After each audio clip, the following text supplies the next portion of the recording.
നമസ്കാരം, ഏഷ്യൻ ക്രാഫ്റ്റിലേക്ക് സ്വാഗതം. കോഴിക്കോടിന്റെ വടക്കൻ മേഖലകൾ, കണ്ണൂർ, വയനാട്, കാസർഗോഡ് ജില്ലകളിൽ ഉച്ചയ്ക്ക് മുമ്പ് ഒറ്റപ്പെട്ട പ്രദേശങ്ങളിൽ ശക്തമായ മഴയ്ക്ക് സാധ്യത.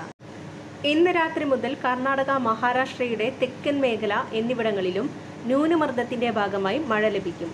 രാവിലത്തെ ഉപഗ്രഹ റഡാർ ദൃശ്യങ്ങൾ പ്രകാരം അറബിക്കടലിൽ ശക്തമായ മഴ ലഭിക്കുന്നുണ്ട്. വടക്കൻ കേരളത്തിന്റെ മുകളിൽ ചില പ്രദേശങ്ങളിൽ ശക്തമായ മഴയ്ക്ക് കാരണമായേക്കാവുന്ന മേഘങ്ങളും ദൃശ്യമാണ്. ഉച്ചയ്ക്ക് ശേഷം വയനാട് ജില്ലയിലും ശക്തമായ മഴയ്ക്ക് സാധ്യത. ഇടുക്കി ജില്ലയിലെ മൂന്നാറിന് സമീപവും തെക്കു പടിഞ്ഞാറൻ മേഖല എന്നിവിടങ്ങളിൽ ഇന്ന് ഉച്ചയ്ക്ക് ശേഷം ഇടിയോടുകൂടി മഴയ്ക്ക് സാധ്യത. തിരുവനന്തപുരം ജില്ലയിലും ഒറ്റപ്പെട്ട മഴ പ്രതീക്ഷിക്കാം. രാത്രിയോടെ എറണാകുളം, കോട്ടയം, മലപ്പുറം ജില്ലയിലെ മഞ്ചേരി, നിലമ്പൂർ, വണ്ടൂർ, പൂക്കോട്ടുപാടം, പത്തനംതിട്ട, ആലപ്പുഴ, ഇടുക്കി, കൊല്ലം, തിരുവനന്തപുരം എന്നീ ജില്ലകളിൽ ഒറ്റപ്പെട്ട മഴയ്ക്ക് സാധ്യതയാണ്.